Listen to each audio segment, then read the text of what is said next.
နက်ကနေပြီးတော့မှဒီအဖြူကိုပြောင်းတော့မယ်အဖြူကိုပြောင်းတော့မှဖြစ်တဲ့အတွက်သူ့ရဲ့အနက်လုံးနေရာမှာအဖြူတွေကိုဒါတန်းစီပြီးတော့မှဒါထည့်လိုက်မယ်ပေါ့နော်တစ်ခုချင်းစီထည့်လဲရတယ်တစ်ခုချင်းစီမထည့်ဘူးတစ်ခါတည်းထည့်ထားပြီးမှဆက်လဲရတယ်ပေါ့နော်သူ့နေရာနဲ့သူလဲလိုက်မယ်လဲပြီးတော့ဒီမှာခြိစားတွေ့မယ်ပေါ့နော်ဒီခြိစားနဲ့ဒါနဲ့ကိုထုံးလိုက်မယ်ထုံးတဲ့ခါကျလို့ရှိရင်ဒါခိုင်ခိုင်လေးဖြစ်အောင်ထုံးလိုက်ပေါ့နော်နှစ်ထုံးတော့ထုံးလို့မရဘူးတစ်ခါလောက်ထုံးရင်ရပြီပြီးလို့ရှိရင်ဒီလိုမျိုးဖုတစ်ကြီးမဖြစ်နေရင်ပိုကောင်းတယ်ပေါ့နော်အဲ့တော့ဒီမှာကျိုးလေးတွေကဒါညှက်ဖြက်လဲရတယ်မညှက်ဖြက်တဲ့ဘက်နဲ့ဒီတိုင်းထားလဲရတယ်ပေါ့နော်ထုံးတဲ့ခါဖုတစ်ကြီးမဖြစ်စေနဲ့ဖုတစ်ကြီးဖြစ်မယ်ဆိုလို့ရှိရင်ပြတ်တတ်တယ်ပေါ့နော်အဲ့တော့ဒါလေးကိုဒီလိုပဲချီအဆင်ပြေဒီလိုမျိုးချီလို့ရတယ်အထုံးကြီးကြီးမရှိနေရပြီထုံးတဲ့ခါခိုင်ဖို့လိုတယ်အဲ့တော့သူ့ဟာအကုန်လုံးလိုက်ပြီးတော့မှဆက်လိုက်မယ်ပေါ့နော်ညည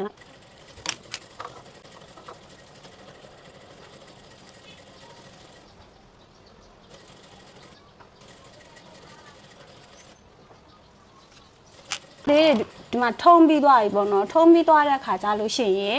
ဒါဒီကနေပြီးတော့မှဆွဲထုတ်လို့ရသွားပြီမဟုတ်လို့ရှင်ဒီမှာလာပြီးတော့တဆင့်ပြန်ပြီးတော့မှကိုကအာယုံနဲ့ဆိုင်နေအောင်မှာအဲ့တော့ဒီဘက်ကနေစပြီးတော့ဖြတ်ပြီးတော့မှထုံးမယ်ဆိုရင်ဒီမှာလည်းအာယုံဆိုင်စရာမလိုတော့ဘူးနောက်တစ်ဆင့်အနေနဲ့ဒီမှာဒီ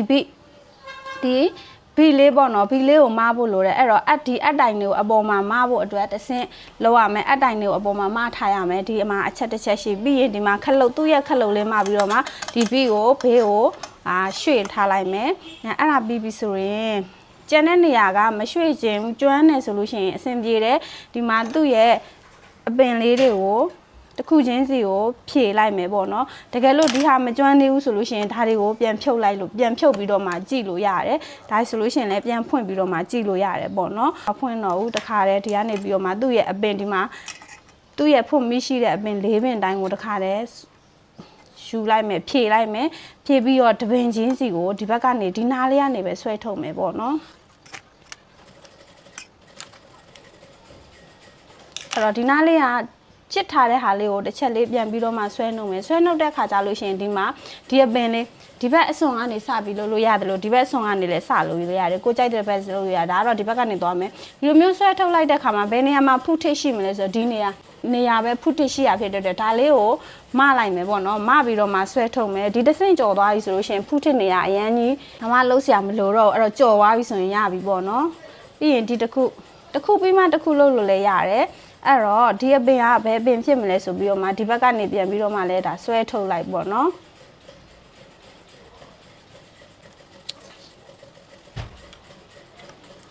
ဒါလေးတွေဖြုတ်ပြီးတော့ကြည့်မယ်ဆိုလို့ရှိရင်လည်းကြည့်လို့ရတယ်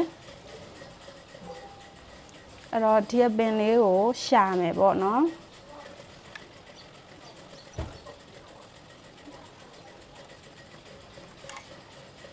ဒီမှာသူ့ကိုအသားလေးလည်းရောညှိထွေလေးဖြစ်အောင်နည်းနည်းလေးတင်းတင်းလေးလုပ်ပြီးတော့မှဒီဘက်ကနေပြီးတော့မှအထိုးပြီးသားဘက်ကနေပြီးတော့မှဆွဲထုတ်လိုက်မယ်ဒီမှာလိုသေးတာဖြစ်တဲ့အတွက်သူ့ကိုလည်းနည်းနည်းလေးဒီလိုမျိုးနှစ်ဆင့်ကင်လိုက်မယ်ပေါ့နော်ဒီအောက်မှာတစ်ဆင့်ဒီဘက်မှာတစ်ဆင့်ကင်လိုက်တဲ့ခါဒီမှာအချီအဖြူအထုံးလေးကဒီဘက်ထိပါလာပြီဒါဆိုလို့ရှိရင်တပင်ပြီးသွားပြီအဲ့တော့ဒီတပင်သွားမယ်ဒီတပင်သွားတဲ့ခါလဲဒီနားလေးကနေတစ်ဆင့်ကင်ရမယ်ပေါ့နော်ဒီနားလေးကနေတစ်ဆင့်ကင်မယ်ဆိုတော့ခဏလေးနော်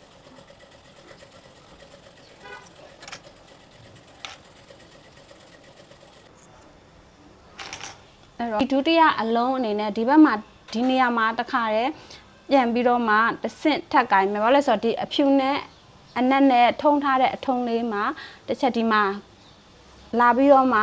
ထစ်တက်တယ်ပေါ့နော်မထစ်အောင်လို့မို့ဒီပင်လုံးကိုဒီလိုမျိုးဟာပြီးတော့မှလုံးမယ်ဒီဟာတွေကိုရှော့လိုက်မယ်ဆိုလို့ရှိရင်ဆက်ကပြန်ချိန်နေရမှာပေါ့နော်အဲ့တော့ဒီဟာတွေကိုအရှော့တင်းမလုပ်ဖ ೇನೆ ကိုယ့်ရဲ့လက်နဲ့ပဲဒီ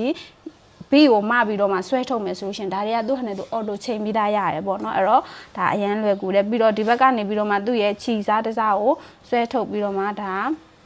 ဒီမှာနည်းနည်းလေးလိုသေးရဖြစ်တဲ့အတွက်ဒီနားလေးမှာဆွဲမယ်အဲ့ဆိုရင်ဒီမှာထွက်လာပြီပေါ့နော်အဲ့တော့ဒါဆိုရင်ဒုတိယပင်ပြီးသွားပြီတတိယပင်ဒီတပင်ရောက်တော့မှာပေါ့နော်ဒီတပင်မှာဆိုလို့ရှိရင်လည်းအဲ့လိုပဲသူ့ရဲ့ဒီမှာဒီနားလေးပြီးအောက်ကနေပြီးတော့တစ်ဆင့်ကင်မယ်ပေါ့နော်ကင်ပြီးတော့မှအဲ့တော့ဒီပြီးအောက်ကနေတစ်ဆင့်ပြန်ပြီးတော့မှဒါဆွဲထုတ်မယ်ဘာကြောင့်လဲဆိုတော့ဒီထုံးထားတဲ့နေရာလေးကို ဒါထစ်ပြီးတော့မှအစမပြေမှာဆိုတော့ဒါလေးကိုမပြီးဆွဲထုတ်လိုက်တခါဒီဘက်ရောက်လာပြီအဲ့ဒါဆိုလို့ရှင်မစရာမလိုတော့ဘူးဒီအချီဖြူကိုဆွဲထုတ်မယ်မရိပ်အောင်တခြားလေး use site ကိုင်မယ်ပြီးတော့သူ့ရဲ့အပင်ဒီရဲ့နောက်ကနေပဲဆွဲထုတ်လိုက်เนาะကိုဖြုတ်စရာမလိုဘူးပေါ့เนาะကနောက်ကနေဆွဲထုတ်လိုက်တဲ့ခါဒီမှာသူ့ရဲ့လမ်းကြောင်းတိုင်းသွားမယ်နားရောက်ပြီဆိုလို့ရှိရင်ဒီအပေါ်နှစ်ကကြာနေနေအပေါက်သေးတာဖြစ်တဲ့အတွက်ကိုယ့်ရဲ့ဒီချီအထုံးကအရန်ကြီးကြီးထုံးမိတယ်ဆိုလို့ရှိရင်တော့အပေါက်ကမဆန့်တာဖြစ်တဲ့အတွက်ညှက်ပြီးတော့အထိုးလိုက်ရုံပဲဒီမှာကကျတော့ထုံးသေးသေးလေးထုံးတာဖြစ်တဲ့အတွက်ကြောင့်မို့လို့ဒီမှာအပေါက်ကအသစ်ဆက်ပြီးတော့ထိုးစရာမလိုတော့ဘူးအဲ့ဆိုရင်နောက်တစ်ပင်ပြီးသွားပြီပေါ့နော်နောက်ဆုံးတစ်ခုပဲဒီဘက်ကအစွန်တစ်ခုပဲကျန်တော့တယ်အဲ့ဒါလေးဆိုရင်လည်းအတိုင်းပဲဒီပထမအဆင့်အနေနဲ့ဒါလေးကိုဒီဘီအောက်ကိုတစ်ချက်ပြန်ထိန်းပြီးတော့ဆွဲမယ်ပေါ့နော်အဲ့ဒါဆိုလို့ရှိရင်ဒီမှာဒီနားလေးရောက်ပြီဖြစ်တဲ့အတွက်ဒီဟာလေးကိုမပြီးတော့မှဆွဲထုတ်ဖို့လိုတယ်အဲ့ဒါပြီးပြီဆိုရင်ဒီမဲ့အဲ့ရဲ့အနောက်ကနေပြီးသူ့အပင်လေးကိုအော်တိုဆွဲထုတ်လိုက်တာနဲ့သူဟာနဲ့သူရသွားမယ်ပေါ့နော်အဲ့တော့ဒီမှာနားရောက်သွားပြီနားရောက်တဲ့ခါကျလို့ရှိရင်ကိုကဒီမှာဒီဘက်ကအထုံးနည်းနည်းကြီးသွားတာဖြစ်တဲ့အတွက်မရဘူးမရတော့ကြတော့သူ့ရဲ့နားနောက်ဆုံးအဆင့်နားမှာပဲဆွဲထုတ်ပြီးတော့မှဒီအထုံးလေးကိုဖြတ်လိုက်မယ်ဖြတ်ပြီးတော့မှဒါပြန်ပြီးတော့မှဒီဟာလေးကိုမှာသွားထိုးလိုက်မယ်ပေါ့နော်အဲ့ဆိုလို့ရှိရင်ထိုးတဲ့အဆင့်မဲ့ဒါကင်လင်းရသွားပြီပေါ့နော်အဲ့တော့ဒါဆိုလို့ရှိရင်ချီလေးအလွယ်တကူဒါဆိုရင်၄ခုရသွားပြီအဲ့တော့ပြီးပြီဆိုမှပဲကိုကအကုန်လုံးကိုဒီဘက်ကဖြတ်ပြီးထုတ်လိုက်ပေါ့နော်ဒါဆိုလို့ရှိရင်ချီအဖြူနဲ့အနက်ကနေပြီးတော့မှအဖြူကိုဒါအလွယ်တကူဒီလိုမျိုးနဲ့